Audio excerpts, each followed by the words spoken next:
Ampifaliana ry havana no hiara-banantsika amin'izao alady voalohany amin'ny volana May izao, alady faefatra manaraka ny Pasika.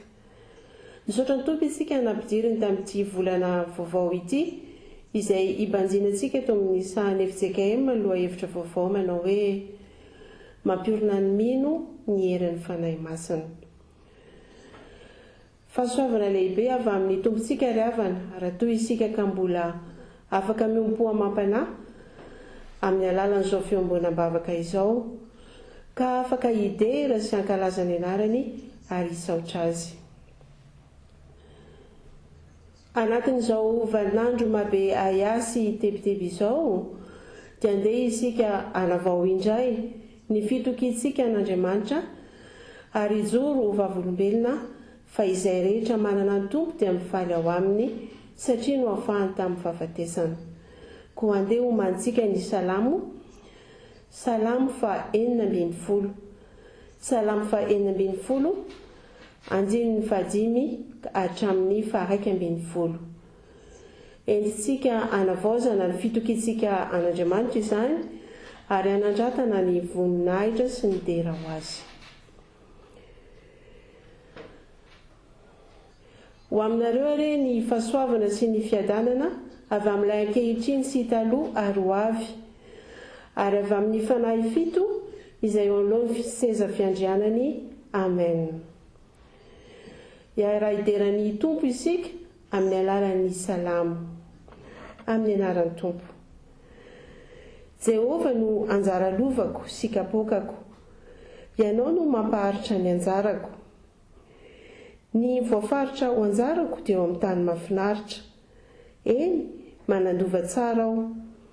Hisaotra ny Jehova izay manome sainay aho, ary na amin'ny alina aza dia mananatra ny foko. Ataoko eo anatriako mandrakariva Jehova, fa eo ankavanako izy, ka dia tsy hangozohozo aho. Izany no hifalian'ny foko sy iravoravo ny fanahiko. Eny, ny nofoko aza hitoetra tsy manana ya. Fa tsy ho fohinao ho any amin'ny fiaina tsy hita ny aiko. Tsy hamela ny iray masonao ho latsaka ao amin'ny lavaka ianao. Ampafantatray ny lalan'ny aina ianao. Fa avokisam-pifaliana no eo anatrehanao, ary fahafinaretana no eo an-tananao ankavanana mandrakizay. Amen. Ny hira faha 20, andininy voalohany no iarahantsika mihira hiderahantsika ny Tompo.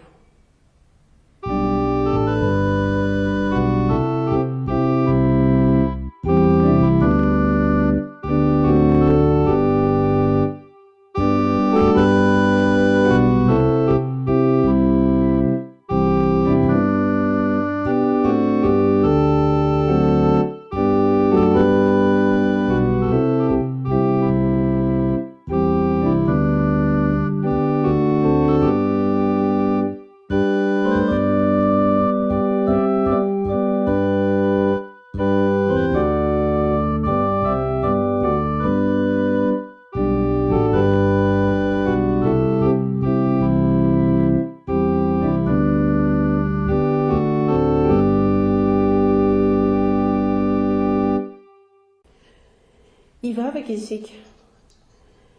Ry Andriamanitra rainay io, rainay amin'ny alalan'i Jesosy Kristy Tompo sy mpamonjy anay. Midera sy misaotra ary manome voninahitra anao izahay noho ny fitiavanao sy ny famindramponao, satria izany no mbola mahatoy izao anay. Nisaotra anao izahay raha afaka namakivaky ny herinandro lasa iny, narovanao, notantaninao, novonjenao ka indreto afaka miantso ny anaranao. Tompo Andriamanitra io, ho voninahitrao anay izao fotoam-bavaka izao, ary ho fampandrosoana anay mba halalanay tokoa fa ho anay rehetra ny famonjenao. Mifona sy mibebaka amin'ny fomenatra nefa izahay satria tsy mendrika izany famonjena izany. Mpanoty izahay ary olona tsy marina, nefa mahagaga ny fitiavanao, mahagaga sy tsy takatry ny sainay, fa avaozonao mandrakariva aminay indrindra fonao. Isaoranay anao izany. Raisinay amin'ny finoana sy ny fanantenana izany famelanao ny eloka izany, noho ny amin'i Jesosy Kristy mpamonjy anay. Indray koa ny afalianay Tompo fa andray ny soratra masina izahay amin'izao maraina izao. Manambara mazava aminay zanakao ny teninao ianao, manambara mazava ny sitraponao. Fanahy masina, taio ny mpanomponao mamaky ny soratra masina mba ho marina ny famakiana izany. Ombay ny mpanomponao hitondra ny afatrao mba halaza madio izany afatrao izany.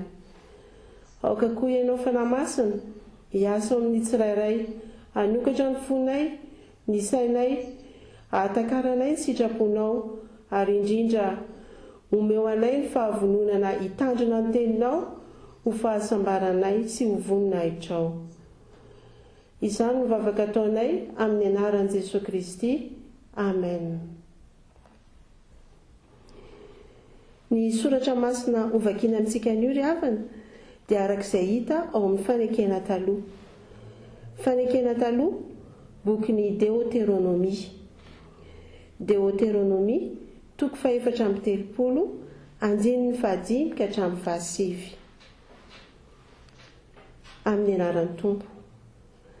Ary Mosesy, mpanompon'i Jehova, dia maty teo amin'ny tany Moaba araka ny tenin'i Jehova. Ary nalevina tao Andohasary tao amin'ny tany Moaba, tandrifin'ny Bet-peora izy. Ka tsy misy olona mahalala ny fasany mandrak'androany. Efa 20 taona Mosesy vao maty, ary tsy pahina ny masony na ny ena ny heriny. Ary ny zanak'Israely nisaonan'i Mosesy 30 andro teo erbota Moaba, dia tapitra ny andro fitomaniana nisaonana ny Mosesy. Ary Josoa, zanaky Nona, dia feno ny fanahy mpahendrena fa efa nametrahany Mosesy tanany izy, dia niaino azy ny zanak'Israely ka nanao arak'izay nandidiany Jehova any Mosesy.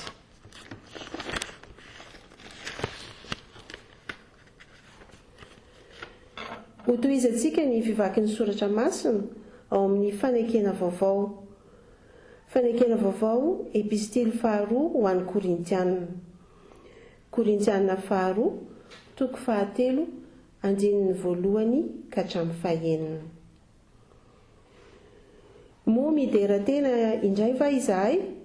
Sa toy ny sasany ka mila epistily filazantsoanay ho aminareo na avy aminareo? Ianareo no epistilinay voasoratra tomponay, sady fantatra sy vakin'ny olona rehetra. Eny, aseho epistilin Kristy izay entinay ianareo, tsy nosoratana tamin'ny ranomainty nefa, fa tamin'ny fanahin'Andriamanitra velona. Tsy teo amin'izay tena vato fisaka, fa teo amin'izay vato fisaka nofo dia ny fo. Ary manana izany fatokiny izany ny amin'Andriamanitra izahay amin'ny alalan'i Kristy. Kanefa tsy miamboalana fahaleovana avy aminay hihevitra na amin'inona na amin'inona izahay, fa ny fahaleovanay dia avy amin'Andriamanitra, izay efa nampahaleo anay koa ho mpanompo amin'izay fanekena vaovao, nefa tsy amin'ny soratra fa amin'ny fanahy, fa ny soratra mahafaty fa ny fanahy mahavelona.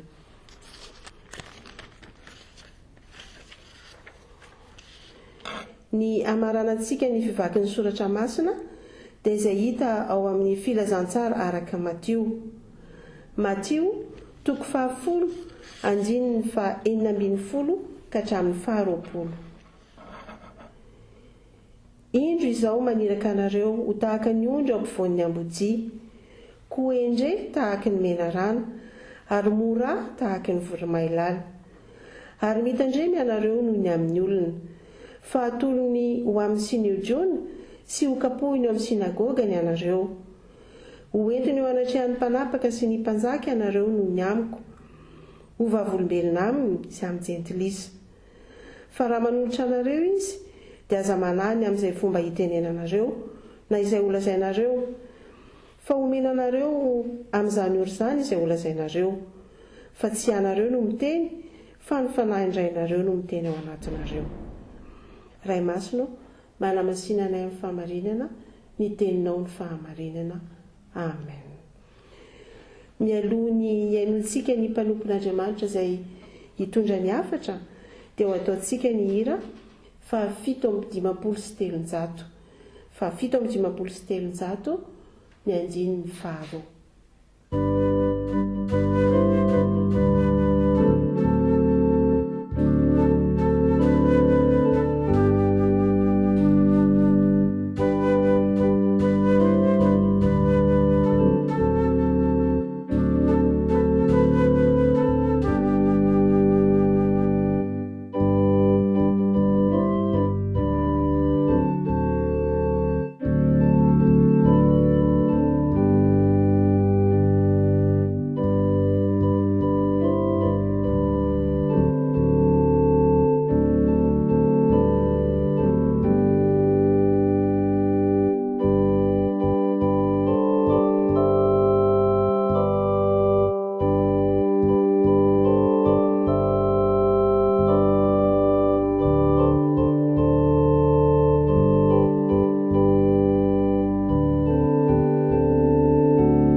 Tsika revako malala ohatratra ity alahady fandraisany ny volana me ity fandraisana moa satria raha voalohany amin'ny volana isika sangeron'ny toejavatra rahantsika mafantatra dia tsy misy fandraisana iombonana amin'ny fomba hita maso fa fiaraha-mivavaka arak'izay fandaminana napetraka viavako ko dia fariny rahabanao tokantrano any io mpanarahana ity fambavavahana ampitaina mivantana amintsika isa tokantrano ity.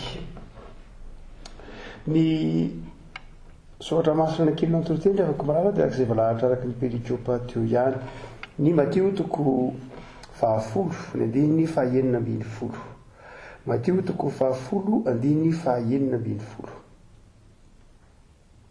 i Jesoa indro izaho maniraka anareo ho tahaka ny ondry eo ampovoan'ny ambodiako hendre tahaka ny menarana ary mora tahaka ny voromailala. Indro izaho maniraka anareo ho tahaka ny ondry ao ampovoan'ny ambody koa hendre tahaka ny menarana ary mora tahaka ny voromailala. Riavana ny taonjato ny ainatsika teo aloha asa rehefa manjery dessin animé nareo fa raha nisy zavatra nivoatra tato anatin'ny taonjato fotoana vitsivitsy dia ny dessin animé. Ny taloha tatsika tamin'ny taonjato 920 dia mahazatra ny taonjato 920 na ny 20 rehefa manao bande dessinée na dessin animé ny olona dia saika miresaka biby dia biby ao anatina fianakaviana anankiray ohatra hoe fianakaviana raha mijery ny tantaran'ny baribapapatsika ohatra dia tantara mitovy daholo ny ao anatiny. Raha ohatra zay ka mijery ny tantaran'ny ohatra hoe Schtroumpf dia mitovy daholo ny ao anatiny. Raha ohatra ka mijery ny tantara ohatra hoe asa Dafidak dia ganagana daholo na tahaka izany. Fa niovy zany raha ty amin'ny taonjato 20 ry havako ary nelo lalana zany fiovany zany ny Baiboly. Ny taonjato 20 dia hitantsika fa niova ny tantara ny dessin animé ohatra dia raha isika ohatra hoe ny tantara hoany tsy fantatro dia nosika hoe mahazatra anao dia ny tantaran'ny Simba. Dia raha mijery ny tantaran'ny Simba ianao dia hitanao ny tokantrano azy ndraiky izy dia matadidy tsara fa biby samihafa ny lasa-pinamana. Biby samihafa mihitsy ny lasa-pinamana. Misy an'ilay facochère Pumba dia minamana amin'ny Simba liona dia minamana amin'ilay suricate ilay ataon'ilay le Timon. Na koa mijery ny tantarany asa tantarany raisiko ohatra hoe asa tsy fantatro ny tantarany Madagasikara ilay ilay orona bande dessinée misy ilay Madagasikara dia misy biby samihafa lasa-pinamana. Asa misy an'ilay zèbre dia misy ilay hippopotame dia misy ilay inona inona koa moa le anankiroa hafa teo lioana misy de sy ny sisa na mijerikeo anao de ataovokeo mbola mitana kely ao amin'ny bande dessinée na dessin animé asiatika ohatra tantarany kung-fu panda, misy panda de minamana amin'ilay tigresse de minamana amin'ilay valala sy ny sisa rehetra. Fa eto rehefa komalala de zao mahagaga de zao eto Jesoa de maka ohatra amina biby efatra izy manao hoe nareo a de zao tahaka ny zanak'ondry eo ampovoan'ny ambody de manaova tahaka ny menarana ary manaova tahaka ny voromailala. Misy toetrana biby efatra zany tansainy Jesoa eto. Voalohany de zao jereo izy ny ambody, ny zanak'ondry, ny biby lavana ny menarana ary ny voromailala. Hotsika hoe nelo lalana lavitra n'ilay bande dessinée nazary satria ny bande dessinée resahana ankehitriny moa de tsotra be ny tia nampitaina amin'ny ankizy lay fifamenona lay hoe le fanekena ny fahasamihafana tsy rehefa tsy mitovy aminao de tsy namanao, tsy rehefa tsy mitovy aminao de fahavalonao, fa misy zavatra mandrakariva raisinao amin'izay olona hafa no enao, misy zavatra mandrakariva omeny hafa anao, zay ny mahatonga ny hoe lasa namana ipombasy stimon ohatra hoe misy zavatra mandrakariva tsy voatery ny olona mitovy aminao ihany ny namanao, tsy voatery ny olona retarika aminao ihany ny namanao, fa mitovy fisokafana kokoa, misy zavatra ianaranao amin'ny hafa. De toy izay koa naseho an' Jesoa eto hoe jereo tsara reo biby reo fa tahaka an'ireo amin'ireo nareo ny mianatra. Jereo izy fa zao raha maniraka anareo a de zao tahaka ny zanak'ondry eo ampovoan'ny ambody. Ary rehefa tahaka ny zanak'ondry eo ampovoan'ny ambody nareo de zao manaova tahaka ny menarana ary manaova tahaka ny voromailala. Inona diny Jesoa no ary avako malala? Inona le fanoarana? Le fanoarana de zao maniraka atsika ety amin'izao tontolo zao Jesoa. Ary rehefa maniraka atsika ho ety amin'izao tontolo zao Jesoa izy manao hoe ianareo a de tahaka ny zanak'ondry ary izao tontolo zao koa zany tahaka ny ambody. Zany hoe ny sarany zavatra miandry atsika zany dia tahaka ny zanak'ondry izay hoviravirain'ny ambody. Izao tontolo zao no oarina amin'ny ambody. Inona zany ny solomaso ijerentsika n'izao tontolo zao? Ny solomaso ijerentsika n'izao tontolo zao de zao tahaka ny ambody izy. Ino moa toetra ny ambody? Tsy mitsitsy, tia tena, mifandrombaka, mamono, manao angaredona, mamiravira, mampitahotra, zany rehetra zany ny toetra ny ambody. De nitiany Jesosy atsika zany manao hoe raha ohatra ka eto anivon'izao tontolo zao anareo dia maniraka anareo a. Ary ny anarako anareo de zao jereo tsara fa izao tontolo zao tsy hianatra anareo, tsy hitsitsy anareo, ary amiravira sy animba ary amotika anareo izy. Fa izao inona ny tokony ataonareo? Jesosy tsy niteny manao hoe ka maniraka anareo tahaka ny zanak'ondry eny ampovoan'ny ambody de zao matokiva za hiaro anareo. Misy fotoana tenena ny tompona zany na matio toko any amin'ny farany miteny Jesosy manao hoe mandeha any amin'izao tontolo zao nareo a fa indro amomba nareo maramantoka ny fahatampera amin'izao tontolo zao. Fa amin'ny Timothée 4:10 de mampandray andraikitra atsika ny tompo, mampandray andraikitra atsika izy a eto anivon'izao tontolo zao hoe izao tontolo zao isy anareo ange de zao izao tontolo zao tena mamono anareo ary tsy antra mihitsy de zao mandraisa andraikitra anareo. Dia izy ny tema manao hoe ianareo a tahaka ny zanak'ondry ampovoan'ny ambody a de manaova tahaka ny ambody mantsy le zanak'ondry. Hoe manaova tahaka ny ambody a, tsy nanao an'izay Jesoa. Na koa hoe manaova tahaka ny zanak'ondry, fa izy manao hoe manaova tahaka ny menarana ary manaova tahaka ny voromailala. Zanak'ondry eo ampovoan'ny ambody isika, saingy zao rehefa koa malala tsy manao ny toetra ny ambody, tsy manao ny toetra ny zanak'ondry koa, fa raha manao toetra ny zanak'ondry fotsiny de zao de sakafo ny ambody. Raha ohatra ka manao toetra ny ambody de lasa toetra n'izao tontolo zao, mitovy amin'izao tontolo zao. Zanak'ondry eo ampovoan'ny ambody fa manao ny toetra ny menarana ary manao ny toetra ny voromailala. Fa ino moa ny toetra ny menarana? Inona tiany Jesosy tenenina hoe be de be fahavalana rety amin'izao tontolo zao a, fa izao manaova tahaka ny menarana, tsotra be mihitsy. atoka mijery any fitantarany baiboly mena rano tsika ny boky Genesis toko fahatelo de fatatsika fa fetsy izy mailo izy zany hoe ianareo mpino itsika kristiana eto anivon'ity zao tontolo zao ty de mba fetsy zay no azo lazaina azy aza tetonendrina zay no azo ilazana azy mba mailo fa izao tontolo zao de fety sady manimba anareo raha ohatra ka zanak'ondry ianao ka mailo de tsy ho voadidina ambodi mihitsy ianao melony ny avoriny ambodi de efa tsy eo amin'ny toerana misy ny ambodi ianao fetsy ianao manao hoe za tsy ho any amin'ny toerana misy ambodi satria ianao mailo manao tahaka ny mena rano fa tsy hoe za zanak'ondry de tsy mampaninina mihitsy na misy ambodi be deabe ary eo fa za ve tsisy arotsy zay ka fa zao zanak'ondry mailo mahafantatra tsara ny fahalemena hoe za de sakafon'ny ambodi no zany de zao tsy ho any amin'ny toerana misy ambodia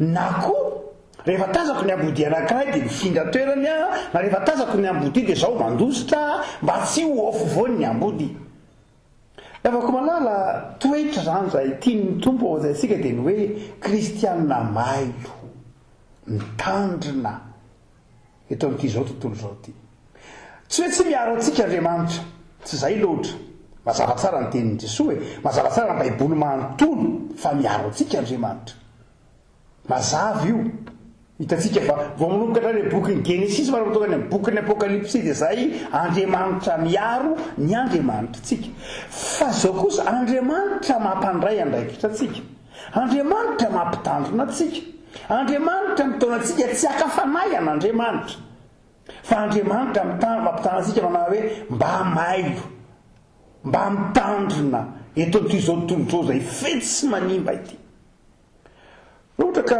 ampiana ry avako malala de betsaka ny kristiana indraindray manadino an'izay hoe fitandremana izay de betsaka ny kristiana verivery zavatra mbakain'ny olona fetsen'ny olona misy fiangonana mividy tany de matoko fotsiny de very ny tany mpiangonana de misy kristiana de alain'ny olona ny karamany de misy kristiana de tsy men'ny olona ny karamany de sy ny sisa rehetra eto amin'ity zao tontolo zao ty eto amin'izao tontolo zao ianao de mila mitandrina ianao mila mailo ianao zareo fanangiaka ohatra tsika Davida lay salamon'ny Davida ao amin'ny salamo faefatra amby telopolo io dia misy an'ilay hoe aitsika tsy anjery izy io ny tantaran'izy io hoy Davida amin'ny salamo faefatra amby telopolo matetika fanaontsika amin'ny fotoam-pivavahana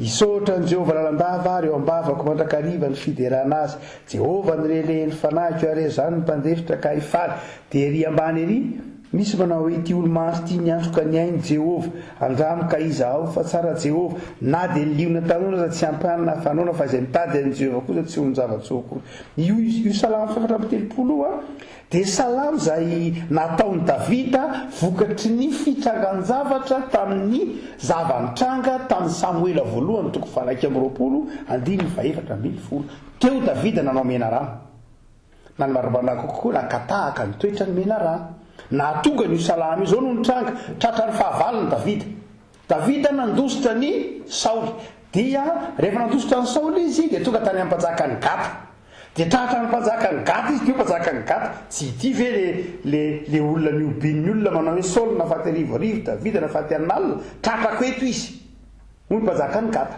de inona no nitranga fata Davida tsara zany fa zao ho voasambotra izy de inona nataon'ny Davida de io le hoe fetsendre tahaka ny mena rano de inona nataon'ny Davida amin'ny salamo Samuela voalohany toko fahaky amby roapolo nanao modedaly izy ny saritany volony de nataony feny ivy ny tarehy de nanoratsoratra tamin'ny rindra sy tamin'ny vavahady teo izy de io mpanjakany Gata asevy mandeha io fa olona adala ataoko inona olona adala fa maninona ny hitondranareo olona adala zanga adala ka hitondrana olona adala roay andeha any de afaky Davida zay le hafetsen'ny Davida zay le hoe fatantsara fa tsy hoe fetsy ratsy izy fa niary teny izy jereo tsaraky Abrahamy Genesis toko faharoa ambin'ny folo Abrahama dia ilay niteny tamin'ny vahiny tany Egypte dia ilay niteny tamin'ny saravady manao hoe aza atao hoe vadiko ianao fa ataovy hoe anabaviko.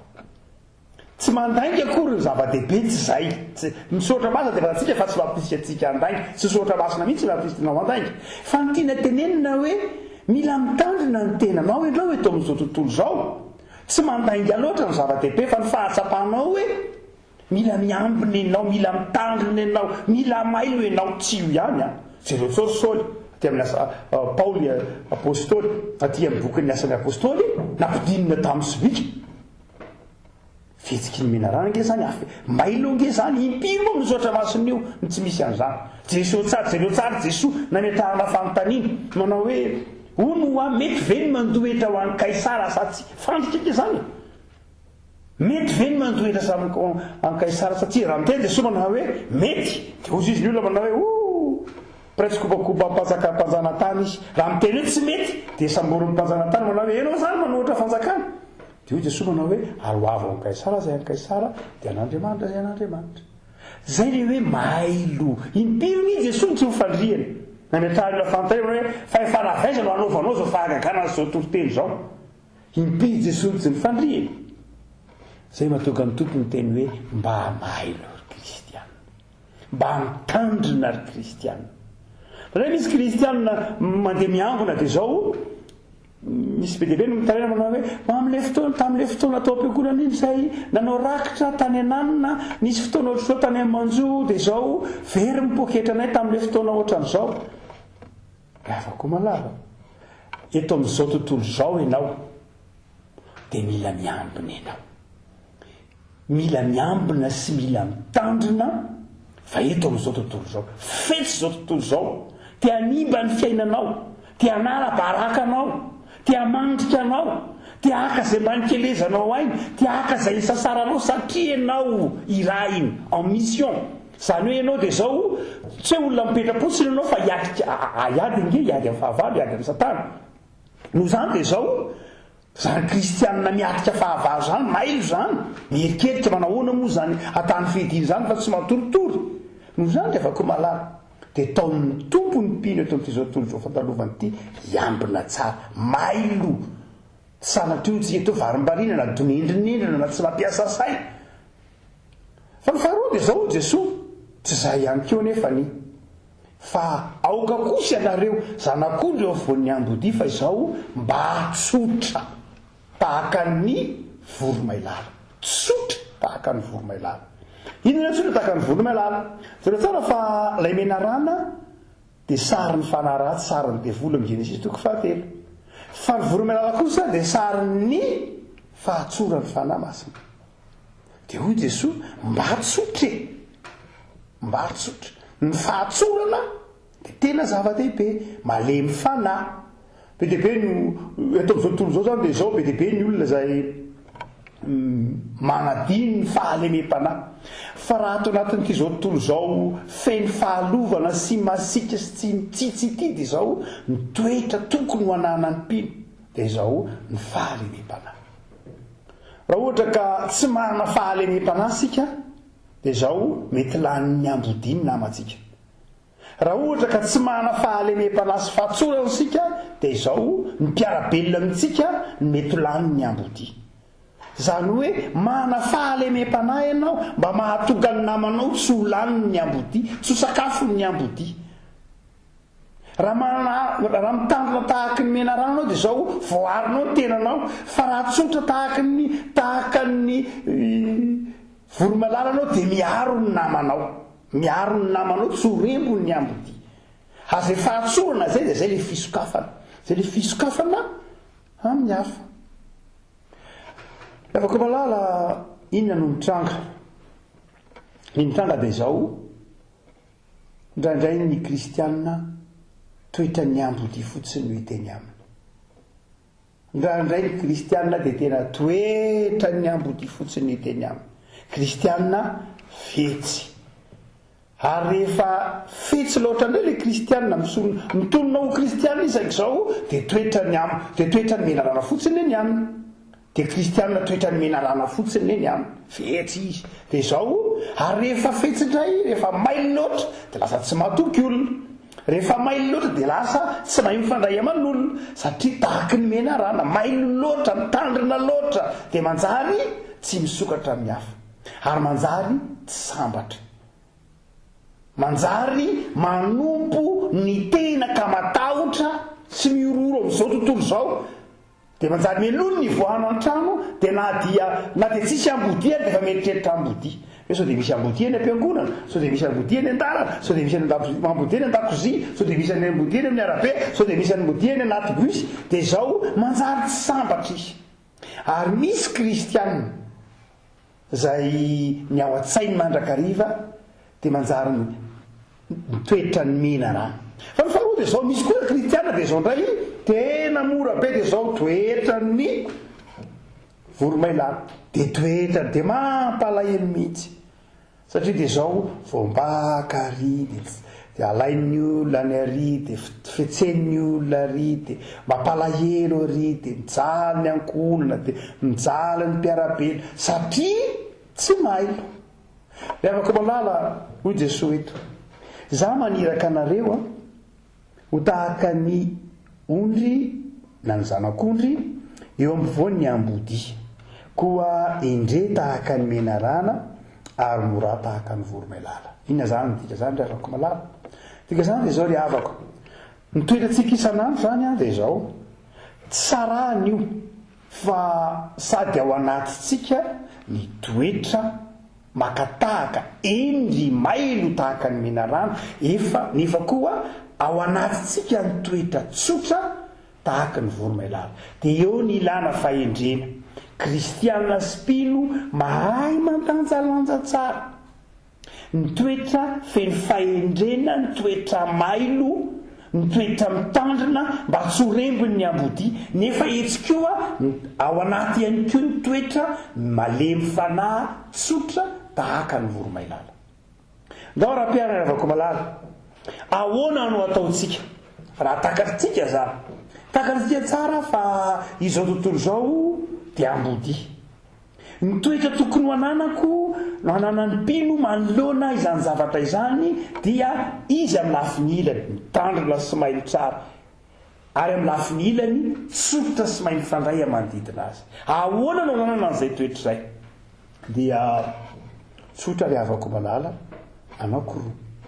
Ny voalohany de izao ny fianarana amin'ny Jesosy, satria ny fandanjana reo toetra roa reo no antsoina hoe fahendrena.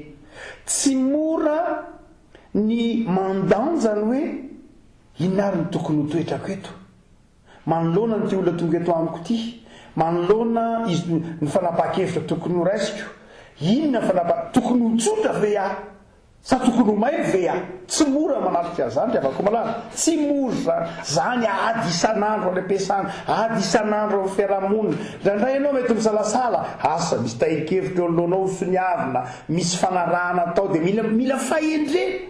Ahoana moa zany? De ny toetra ry havako malala de manahaka an' Jesosy ny voalohany. De inona ny zavatra nahafatsika an' Jesosy? Ny voalohany indrindra de izao mahatoky ny fitiavan'Andriamanitra, miaina amin'ny vavaka ary mandeha amin'ny fitiavana. Raha ao anatinao reo toetra ireo ampanahafana an' Jesosy de izao tonga ao anatinao reo toetra ireo. Reo toetra ireo zany tsy ilaina manivana manao hoe inona zany zao tokony ataoko andro amin'ny maraina, tokony omena rana ny toetra olaiko tahako andro amin'ny maraina. Raha pitso indray aho dia ho azoko ianao, fa raha pitso aho voromailala, efa ela kosa voromailala taminao fa manaraka kosa tsy azonao tsony, mena rana indray aminao. Tsy ohatr'izay zany, tsy ohatr'izay ny fiaina kristianina, tsy vitanao ny manavaka an'izany. Fa izao ny fanahy masina amin'ny fanarahanao sy ny fanahafanao an'i Kristy mahatonga anao manana izany toetra izany. Dia aza metra mpanontaniana aza manao hoe inona moa zany no tokony ataoko zao androany raha pitso nisy sonia, dia inona moa zany zao no tokony ataoko? Tsy vizaka ianao raha izany. Fa ao anatinao reo toetra anankiroa reo vokatry ny asa ny fanahy masina, vokatry ny fitalian'ny fanahy masina, dia manahafa an'i Kristy manana finoana, manana fiainam-bavaka hoe tompo omeo fahazavan-tsaina, tompo ome farany tantsaina, tompo ome fahalemem-panasy fitiavana androany, mba tsy voafandriky ny ratsy, mba tsy voafitaky ny fetsifetsen'izao tontolo zao, mba tsy hosimbany zao tontolo zao ny aza-mamboninahitro, mba ho terizinao amin'ny fitiavana sy ny fitiavanamana tahaka ny voromailala tahaka anao Jesosy, de manana fiainam-bavaka ary manana finoana sy fitiavana. Zay rehetratsika manahaka ny Jesosy toetra voalohany.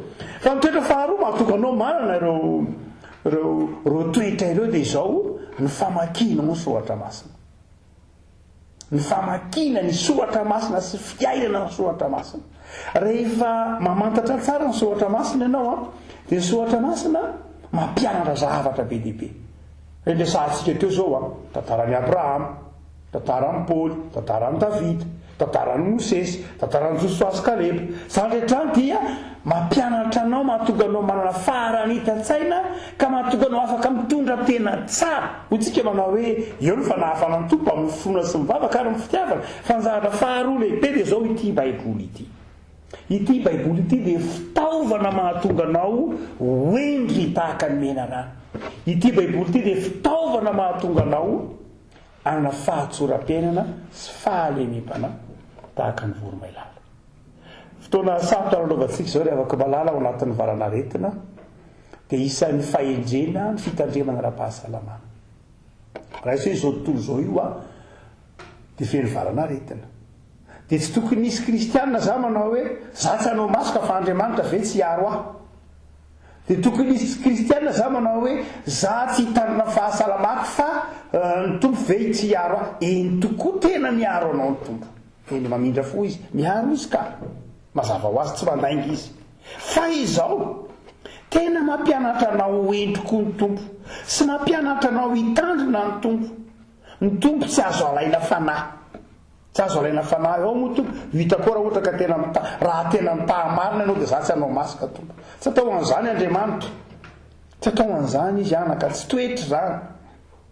Fa izao endre tsara mitandrina ianao, mitandrina ianao satria ianao rehefa sendra ohatra ka misy zavatra adininao le izy na misy zavatra tsy napozinao, zay dia miariary ny fiarovan'ny tompo. Fa io koa na manao masika na tsy manao masika, na manao zely na tsy manao zely, rehefa tsy ary koa ny tompo dia zava-poana zany.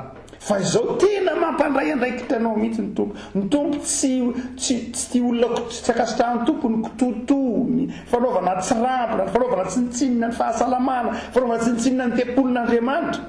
Fa io teneniny io eto foan'izao tontolo zao ianao dia mba endry, mba mailo, mba mitandrina na ny fahasalamanao, na ny zavatra nomen'ny tompo anao. Misy zavatra nomen'ny tompo anao ange, zaza zavatra mba nangononao sy nikelezanao aina nomen'ny tompo anao dia tandremanao iny, kolonao iny. Satria zao tontolo zao tia animban'iny, tia jereo tsara nandravan'ny Satana ny fanananjao, jereo tsara. Dia noho izany dia zao mila mailo ianao, mila mitandrina ianao. Afaka malala tsika manao hoe aoka ny kristianina eto amin'izao tontolo zao miaina amin'izao andro ianantsika izao, dia tsy amin'izao andro ianantsika izao mihitsy no eritreretintsika fa izao tontolo zao dia tsara fanahy. Fa amin'izao andro ianantsika izao vao maika romotro izao tontolo zao, ary hitantsika fa te hanimba ny fiainan'ny olona manontolo zay mahasa anao azy anao antsika tsy ho sambatra. Zany rehefa malala mety zara andray ny fanahin'Andriamanitra, manana fiainam-bavaka ao amin'ny Kristy, manana finoana sy fahatokiana ny fiarovan'Andriamanitra, nefa mba mailo tahaka ny endry, mailo mitandrina tahaka ny menarana, mora manana fitiavanamana tahaka ny voromailala. Ivavaksika rehavako malala, tompo misaotra anao zahay fa ianao dia maniraka anay eto amin'ity zao tontolo zao ity. Zao tontolo zao zay fantatrao, zao tontolo zao efa nambaranao fa resinao ho ianao miteny manao hoe indroana hitan'ny Satana latsaka avy tany an-danitra tahaka ny varatra. Maherisery zao tontolo zao, te hanimba ny fiadanam-ponay, ny fiainanay. Ary efa nanome toky anay ianao fa miaro anay, manome toky anay fa momba anay, kanefa etona kosa ianao tompo dia mampahafantatra anay fa ady loatrehanay. Dia tao aminao zahay hitandrina, ho mailo, ho endry, ary tao aminao indrindra koa aza ana fahalemem-panahy ovatsinay nytoetra mailo ary iainanay ny fahatsoram-panahy. Tompo, tsy hanananay izany toetra izany raha tsy nitoetra ty anatinay ny fanahinao masina, izay fanahy ny fahendreny, fanahy ny fahalemem-panahy sy ny fitiavana, fanahy ny fahazavan-tsaina. Dia aoka anjaka tiam-ponay izany Jesoa, mba tsy ho rembony izao tontolo izao, tsy ho simbainy tontolo izao, ny sotoavina nomenao anay, ny fihetanam-po nomenao anay, ny fitahinana rotsako taminay, dia ampitoero ty anatinay izany Tompo. Tsy maharo teny izay Tompo. Eo aza ny fiazahana hijoro vavolombelona dia tsy maharo teny izahay. Fa ianao no miaro anay dia memezanay herim-panahy ahafahanay miaro ny tenanay amin'ny alalan'ny fahatokinana ao Andriamanitra. Aoka ny anjelinao hiambina manodidina anay, hanananay fahendrena. Vavaka izay ho an'ireo havanay marary, vavaka izay ho an'ny havanay manamanjo, vavaka izay ho an'ny havanay izay nitona-pahoriana, dia ampahirery izy ireny Tompo. Ataovy manana anao Andriamanitra feno famindrampo, manasitrana ny alahelo. Tsy ireo marary amin'ny hopitaly, tsy ireo mpitsabo miezaka amin'ny fitsaboana izao valanaretina izao, manampy azy ireny ianao. Merova Tompo ny tokantrano tsirairay, fianakaviana tsirairay sambatan'olona. Dia ombonanay Jesoa ilay vavaka nampianaranao anay manao hoe rainay izay any an-danitra, ho masinina ny anaranao, ho tonga ny fanjakanao.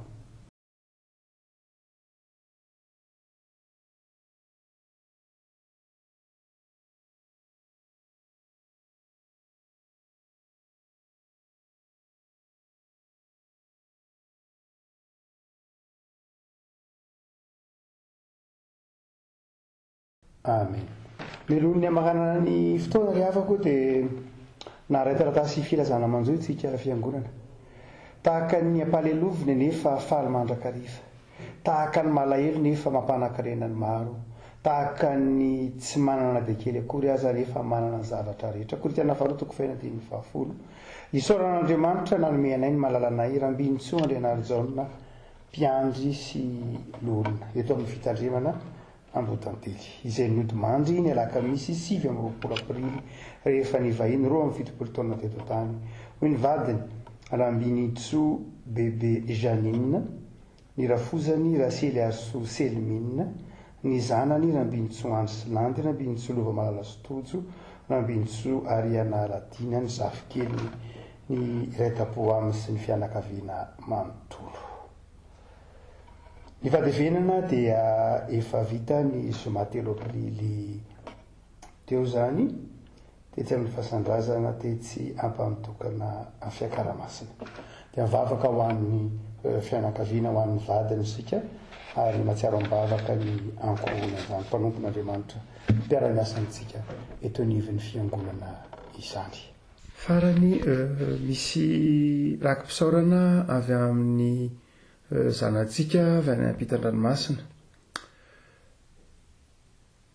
Izao no fitiavana, tsy ny tiavantsika n'Andriamanitra fa ny nitiavany antsika ka ny rahiny ny zanany ho avitra noho ny fahotantsika.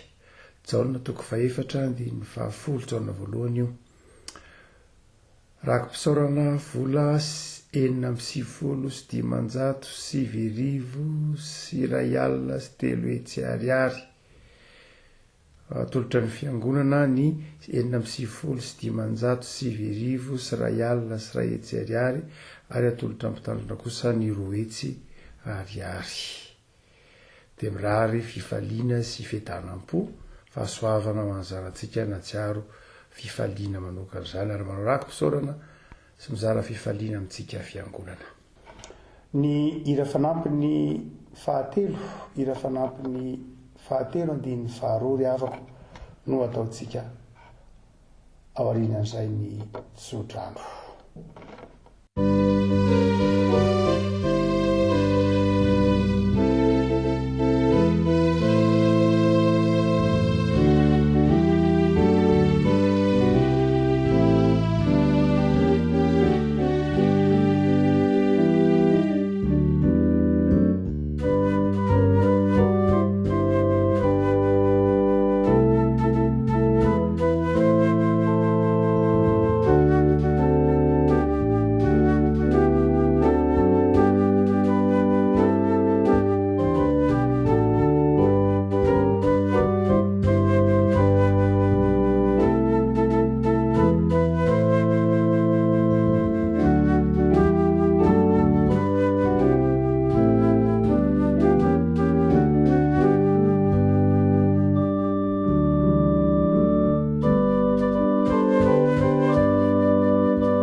sy ny tsodravo ary ny fahasoavan'i Jesosy Kristy tompo, ny fitiavan'Andriamanitra ray, ny firaisana ny fanahy masina ny ho aminao, ka ho arovan'ny tompo avokoa ny ainao, ny tenanao, ny fanahinao, ny sainao, tsy anatsiny amin'ny fiavian'i Jesosy Kristy tompo, mahatoky ilay efa niantso anao, izy no anifaizany ho aminao aniny fiadanana. Amen. Ho Andriamanitra irery ny voninahitra amin'ny anaran'ny Ray sy ny Zanaka ary ny fanahy masina. Amen.